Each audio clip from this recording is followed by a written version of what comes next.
जी।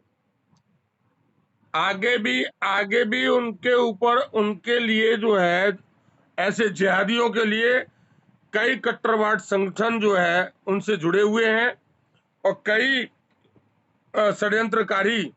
क्योंकि आज जो मासूम मुस्लिम बच्चा है जो मदरसे में पढ़ता है, उसको क्या जिहादी तो पढ़ाया जा रहा है।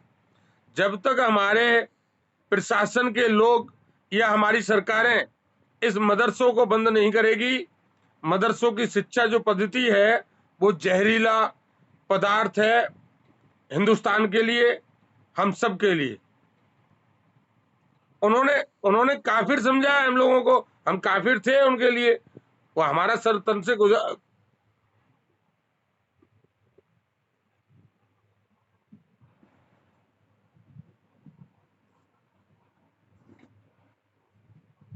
जी जी। हमारे किसी भी मंदिर से, हमारे सनातन धर्म में मानवता सिखाई जा रही है भाई, मानव धर्म सिखाया जाता है। हम अगर हम लोग भावुक नहीं होते, हम लोग भावुक नहीं होते तो क्या इन आक्रांताओं का सामना, और फिर कौन आक्रांताओं को कितनी बार नहीं हराया हमारे वीर योद्धाओं ने।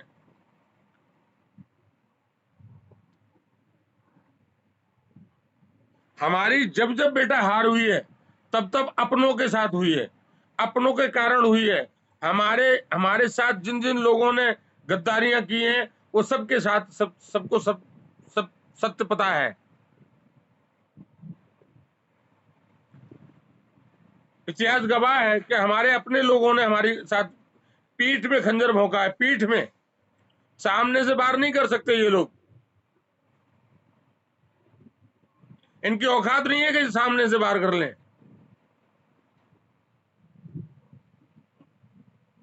ऐसे ही देखिए 300 350 संगठन है जो एक्टिव हैं इस समय। स्वयं संघ देख लीजिए आप, विश्व हिंदू परिषद देख लीजिए, है ना, बजरंग दल देख लीजिए, हिंदू युवा वाहिनी देख लीजिए, सुदर्शन हिंदू युवा वाहिनी देख लीजिए, आपका संगठन है, मेरा संगठन है, योगी जी का संगठन है ना। कई संगठन एक्टिव हैं, लेकिन एक भी संगठन हिंदू राष्ट्र की बात नहीं करता। क्यों नहीं करते भाई?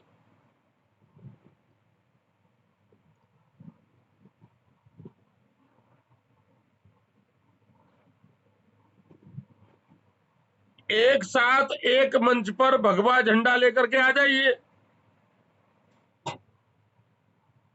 मैंने यही कहा है प्रभु कि आप बैनर मत लाइए अपना, अपना राष्ट्र ध्वज जो हमारा मर्यादा पुरुषोत्तम राम अयोध्या के रहने वाले थे, और उनका जो दशरथ का, हमारे दशरथ राजा दशरथ का जो झंडा था, वो झंडा है हमारा राष्ट्र ध्वज।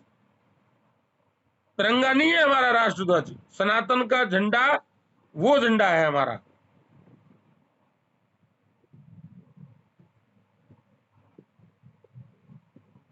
जी। और मैंने तो बड़ी आवाज बेटा बुलंद की है, जितने राजनेता हैं जो गंदी राजनीति कर रहे हैं, उनको चेतावनी है। अगर हमारे देवी देवताओं के खिलाफ एक भी आवाज किसी भी राजनेता की निकलेगी, हमारे हिंदू संगठन के पदाधिकारी थाने में जाकर के उस सांसद हो, विधायक हो, काउंसलर हो, या कोई भी हो, प्रशासन का कोई व्यक्ति हो, हम एफआईआर दर्ज कराएंगे। और एफआईआर नहीं होगी तो जन आंदोलन करेंगे, जेल भरो आंदोलन करेंगे। हम किसी भी हद तक जा सकते हैं।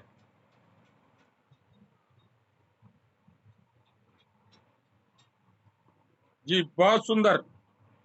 ये अभियान चलाइए आप, ये अभियान चलाइए। 1,01,108 ऐसे कार्यकर्ता, ऐसे शेर, बब्बर शेर चाहिए जो ये लिख सकें, मैं गर्व से कहता हूं कि मैं सनातनी हिंदू हूं, मुझे हिंदू राष्ट्र चाहिए। खाली हर डीपी पर, स्टेटस पर, आपकी फेसबुक, इंस्टाग्राम, जो भी सोशल मीडिया का माध्यम है, उस सब पर लिखिए। कोई भी कार्यक्रम होता है, आपके बैनर पे पहले यही लिखा होना चाहिए कि मैं गर्व से कहता हूं मैं सनातनी हिंदू हूं, मुझे हिंदू राष्ट्र चाहिए। किसी भी प्रोग्राम में। जी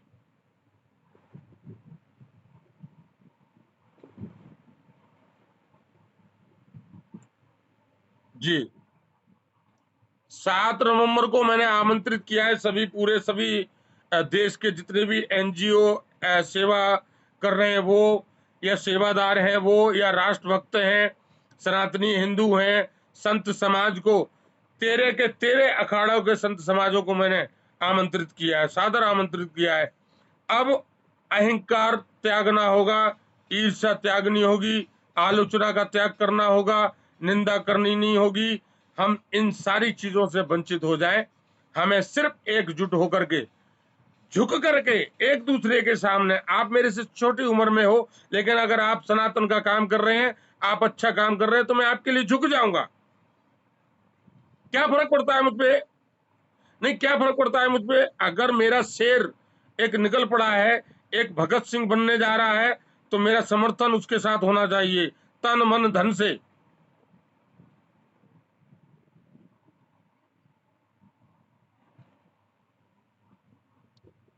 हिंदुस्तान के किसी भी कोने में अगर सनातनी के साथ अपराध हो रहा है, किसी बहन बेटी के साथ अपराध हो रहा है, संत श्रोमणी को याद करिए, मेरे 4 घंटे के अंदर मेरे बच्चे वहां पहुंचेंगे। मैं ऐसी तैयारी कर रहा हूं।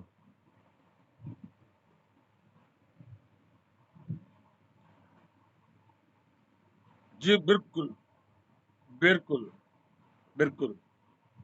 मैं फिर से आपके जरिए आपके गांव को आमंत्रित करता हूं, आपसे जुड़े हुए पदाधिकारियों को आमंत्रित करता हूं, एक एक व्यक्ति को आमंत्रित करता हूं, जो सनातन के लिए, जो देश के लिए, जो समाज के लिए, अपनी बहन बेटी के लिए जो काम कर रहा है, उनको सादर आमंत्रित कर रहा हूं कि 7 नवंबर 1966 में जो नरसंहार हुआ था, साधु संतों के साथ अत्याचार हुआ था, गोलीकांड हुआ था, जो उस समय की सरकार ने लाठीचार्ज किया था, गोलीकांड किया था, हमने पुनः उसी कानून को पारित कराना है और हिंदू राष्ट्र घोषित कराना है। जी,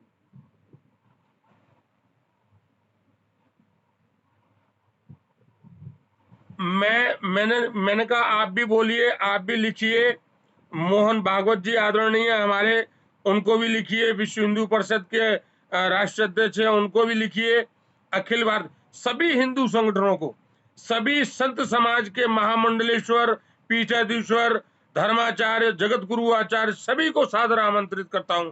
7 नवंबर, सारे पोस्टर लगा दो, बैनर पोस्टर लगा दो, सारे शहरों में, सारे गांव में। आप सबका कल्याण हो। बहुत समय आपने मुझे दिया, अत्युत्तम।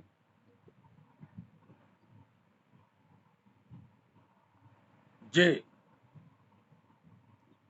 छल, छल और सत्य सब कुछ सामने होता है बेटा। हाँ, अगर मैं आपके साथ छल करूंगा या आप मेरे साथ छल करोगे, तत्काल महादेव का जो डंडा है ना, वो जो तांडव है, वो आपके साथ भी होगा, मेरे साथ भी होगा। तो हम छल कपट ना करें, झूठ ना बोलें, हम एक एक दूसरे के साथ जुड़े रहें।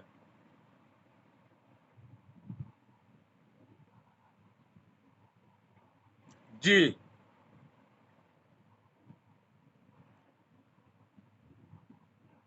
हम जितना कर सकते हैं बेटा, जितना कर सकते हैं, हम उतना करते हैं। हमारी क्षमता है, हम जहाँ जा सकते हैं वहां जाते हैं, हम जो कार्य कर सकते हैं वो करते हैं, हमारे लोग भी करते हैं।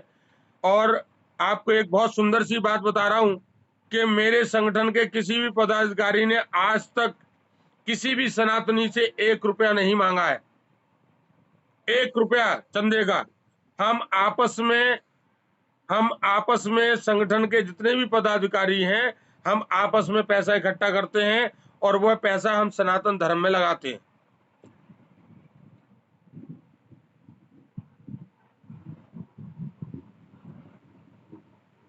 लेकिन हम सबको पैसे की आवश्यकता है।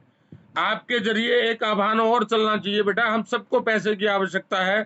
क्यों? कि जो हमारे देश में पूंजीपति लोग बैठे हुए हैं, जो बड़े बड़े करोड़पति अरबपति लोग बैठे हुए हैं, 1% अपनी कमाई का 1% अगर धर्म में लगाते हैं, धर्म के कार्यों में लगाते हैं, उनके परिवारों में सुख शांति बनी रहेगी।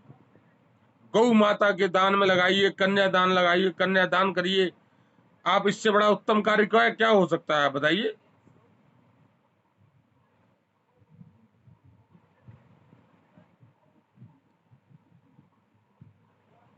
जी,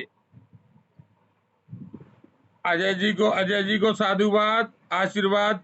और हमारे जितने भी ब्राह्मण, ये तिवारी, मिश्रा जी, जो बड़े बहुत अच्छे श्रोता हैं, ये बहुत अच्छे ज्ञानी हैं, इनको मैं कहता हूं कि सोशल मीडिया के माध्यम से अब वैदिक सनातनीय हमें जो हिंदू राष्ट्र घोषित कराना है, अब हमारा एक ही लक्ष्य होना चाहिए बस।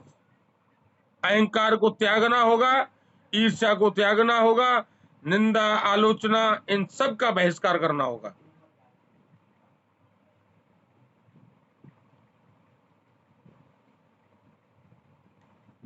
चलिए ठीक है, साधुवाद। मेरा